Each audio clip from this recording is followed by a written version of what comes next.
You could not live with your own failure. Where did that bring you? Back to me.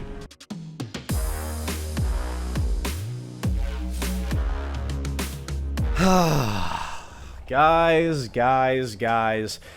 Logan JYA Drykage here, and before you say it in the comments, yes, it's true, I was bullied out of the TCG, and I am back on Master Duel. But that's because DRYTRON is apparently still really flipping good. In fact, we still have access to some of those powerful tools in the DRYTRON arsenal exclusively on Master Duel, which is what brought my interest back into this game, and is what set me on the path to becoming the greatest DRYTRON player in Master Duel, and proving to the universe once and for all that DRYTRON is still tier 1 in Master Duel. Guys, we still have EVA, and we take advantage of it to the fullest extent. So check out this full in-depth Master Duel deck profile that is Runick ready, Despia ready to tear through anything you may face down on the rated ladder.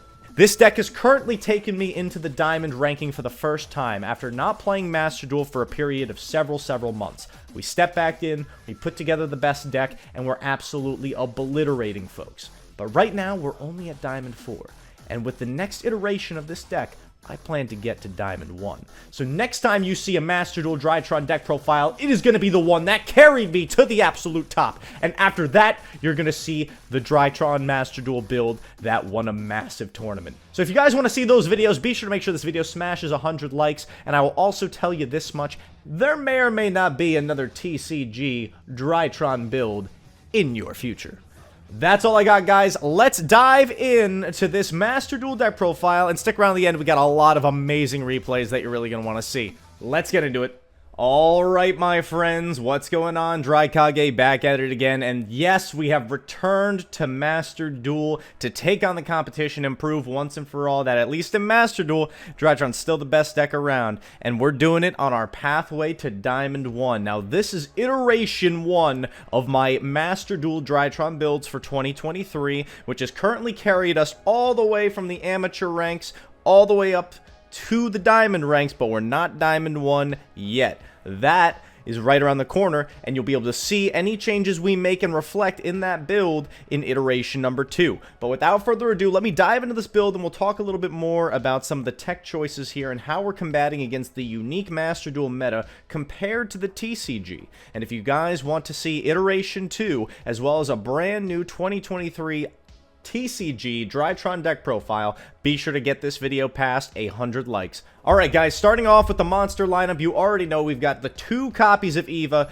Obviously, this is a massive improvement. That's what makes playing DRYTRON on Master Duel so much fun, is the fact that EVA is still legal. My little sweetheart right here is sticking in our deck right now. 100% we're playing both copies while we can. Now, mind you, when the yugioh cards show their ugly face in Master Duel, our friend EVA may be getting banned, but hey, we're going to enjoy it in the meantime. Now, for the DRYTRON package here, it's actually kind of a strategic decision here. We're back to the old style, very similar to the golden ratio, where we've got 3, 3, 2, and 2. But here's the deal, okay? We need to play multiples because of the Runick cards. Now, are the Runick cards as much of a threat as the Bestials are in the TCG? I have to say no, because those are far more threatening even on your turn 0.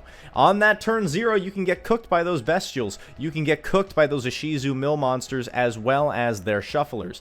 But fortunately enough, the Runicks are only a threat when they go first. If they go second, they're the same as everything else. If they go first, we have countermeasures built into our deck to take care of business.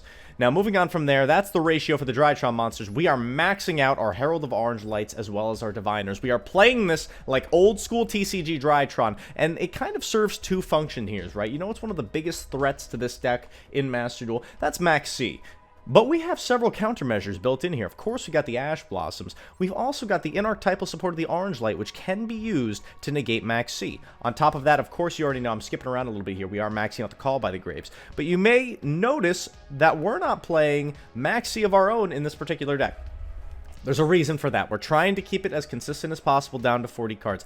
Throwing in more hand traps would only hurt this deck's consistency even more.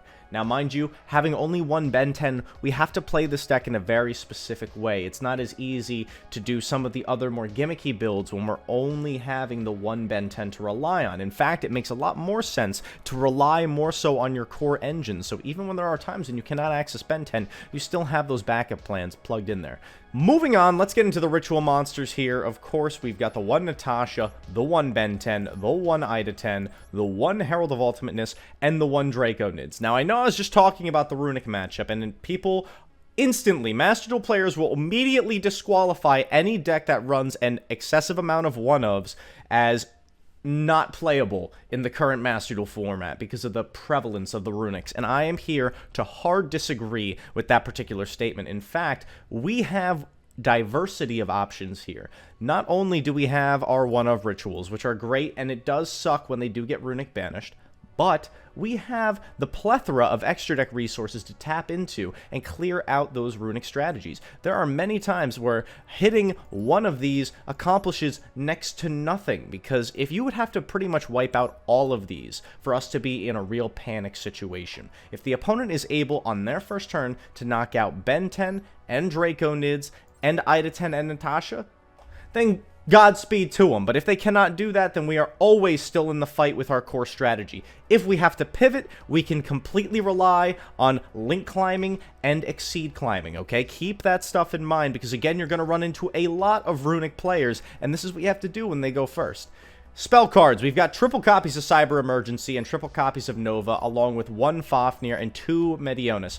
Now, we did have to build in a countermeasure here for Runick. One thing that we cannot come back from if they go first is if they banish our one copy of Medionis, which means to countermeasure that, we are main decking two Medionis. Now, those of you who know me in the TCG, when it comes to the DRYTRONs, I've never been a big fan of doing this, but we have to stay ready. You guys know how we work here. We're not going to lose to some BS one of Medionis getting banished. We don't auto-lose to Ben 10 automatically getting banished. We don't auto-lose to Ultimateness automatically getting banished. We have so many backup plans built into our main strategy, it would be foolish to not play the extra copy of Medionis just to have ourselves have to concede because they banished the one copy when it is making up the majority of the Master Duel Tier 1 meta. Moving on from there, though, we've got triple copies of Cosmic Cyclone, another countermeasure to the Runicks. When we have to go second against them, the biggest threat, obviously, by far, is that stupid field spell. Remove the field spell, remove the problem. Seldom will they ever actually set all of their spell cards into the back row, because Harpy's Feather Duster is an extremely prevalent card they don't want to lose to one of. The archetype doesn't have any inherent spell and trap negate built into it. Now, they do have protection with their fusion monster, but sometimes other players will end on other fusion monsters when they're playing the Runick strategy. Depending if they're going for the mill out, they want to gain life, or they just want to protect their fountain, they're going for the same one that searches the fountain. You gotta stay ready, and Cosmic is your one-card answer to that problem, okay? And then you just use the DRYTRON engine to absolutely steamroll over them. And since we have those two Medionises, we're never worrying about the most daring thing that could happen, and that's both Medionises being banished. It's so unlikely.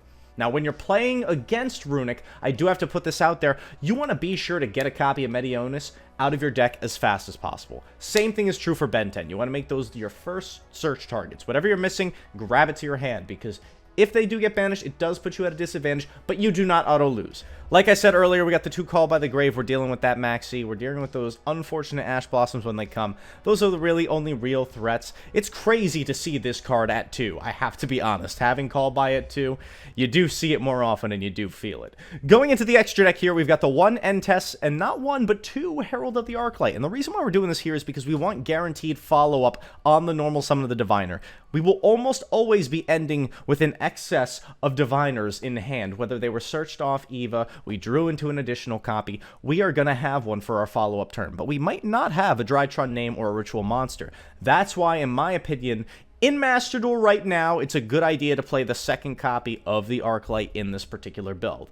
Let's get on to another crazy tech choice here. My friend Black Rose Dragon. From those of you who remember my topping deck list from the Philadelphia Regionals this summer, I was playing this in the middle of the Despia heavy format. And you know what it does? It punishes players who don't have branded opening engraved, baby. It is one of the easiest solutions to the Despia board. It is also a very easy solution to a Runick player who disrespects a normal summon diviner, plus either a Nova in hand or an additional DRYTRON name on board. If they don't negate that diviner, you are absolutely being chilling to go into that Black Rose and wipe the entire board. So I'm telling you, Black Rose as a utility option, especially in this current Master Duel format, has been working wonders for me. We still do play the one copy of Fuko, because sometimes you want to be guaranteed to live in case you get drolled, maxied, floodgated, whatever it is that's locking you out. You throw up the Fuko to buy yourself a turn. You guys know what I like to call Fuko, really, but I don't want to get into trouble with the algorithm.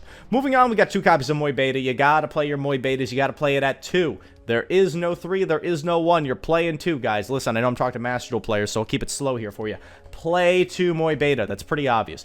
Moving on, we got the 1 downer to go along with our Zeus package. I think it's very important in Master Duel to play the full Zeus package. You cannot cut the downer. So many times you need the Zeus double send to play around your opponent's runic spells, to play around hand traps, to play around on-board negations. If you're playing against another build-a-board deck, very similar to our own, something like Spiral or something like Adamantipator, lots of times if you're fighting through that board, one of your key mechanisms to do so is going to be a Zeus play. And you can facilitate it with Moy Beta or with Fuko, so just keep those things in mind. Finally, our Link package, we've got the 1 copy of Link Karibo. Of course, it's for our Link 1 plays. A lot of times, I find myself wanting the Anima.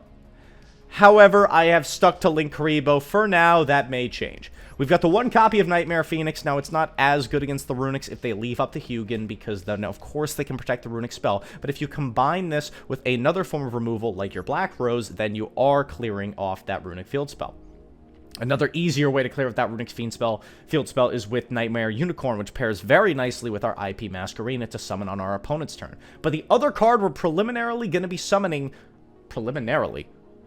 The other card that we're going to primarily be summoning on the opponent's turn is actually our Borrelsword Dragon. If we negate our opponents and all they end up doing is setting cards, you want to tag out your IP and your 2 extra monsters on the board for that Borrelsword Dragon, which will guarantee game on the clapback, because your Herald of Ultimateness with 2,000 attack combined with your double attacking 3,000 attack Borrelsword Dragon equals game. Ladies and gentlemen, that is the particular build, but while we round this out, I do want to let you guys know about a few other options of cards that you could play, but I'm choosing not to. The first one being is our boy Union Carrier, okay? Union Carrier is actually very, very good at picking out Eva from your deck or picking out names from your deck and attaching it for free and getting yourself free searches. It also is decent at doing the Buster Lock. You guys may remember our diabolical Master Duel DRYTRON build from when this game first came out. That play is still very much possible, but it's win more. And it brings me into another side thing of the reason why we're not playing cards like Verite Anaconda with a backup DPE package or the Scythe Lock or the Megaliths. It's because we are sticking to the core here. We have access to the most powerful cards that make the DRYTRON engine tick, that being Eva. There is still 1 Ben 10. It's not like Ben 10 is banned. We still have easy lines to the Ultimatus plays, the full combo 4 to 6 negate Ultimatus plays backed up with an IP tag out. Being basic here is a good thing. We don't want to water down our engine with these backup plans that require one-of pieces that will get inevitably banished by Runic cards and make it more difficult for us to play. Not to mention the fact they'll lower our consistency because we have the chance to brick on them. So that's why we're not playing things like Verite or a backup DPE package, nor are we playing Scythe or the Megalith cards in this particular build. But yes, Union Carrier is a very fair option that you could definitely consider playing. You can pair it with the Light Armageddon Knight to go with it, or you could play it on its own to attach Eva and then use it for a ritual summon since it'll have 2,000 attack. It's a good play. I'm not going to poo-poo on this play, but I personally choose not to do so. If you were going to cut anything for it, I would probably do the Herald of the Arclight. Alright guys, last other card that I want to spend some time talking about is Apollousa. Obviously, it's normally a staple in DRYTRON Build-A-Board decks to play a copy of Apollousa, but here it is absent from my list. That is because we went for utility over oppression in this particular build. Cards like Black Rose, cards like Fuko that help you be prepared for unfortunate situations mean that you're going to win more matches in the long run than you would just playing for the most oppressive turn 1 end board that you can, that will still lose to the same things like Dark Ruler Droplets, Lava Golem Sphere Mode, anyway, right? Those cards, Apollousa loses to those cards, your end board already loses to those cards. Instead, you want to be maximizing your orange lights in hand and playing those backup utility cards, so when you have to go second, you are still able to win, rather than when you're put into a no-win going second scenario against a Build-A-Board deck. But yeah, that's why I choose not to play Apollousa in this particular build. Anyway, guys, I owe you some replays, and we've got some really, really good ones. Be sure to look at the chapters. You can see what you're in for, and I hope you enjoyed this peak DRYTRON gameplay here in Master Duel, where the deck is still on the absolute top of the totem pole. Let me also throw in that you can really learn some key technical plays when playing DRYTRON by watching these replays. I'm not trying to toot my own horn here, but I'm saying there are some cool things that happen, so you want to pay close attention. And if you have any questions or any confusion about anything that occurs in these replays, be sure to leave it in the comments. I read them all. I'll be more than happy to get back to you. Without further ado, let's get into it.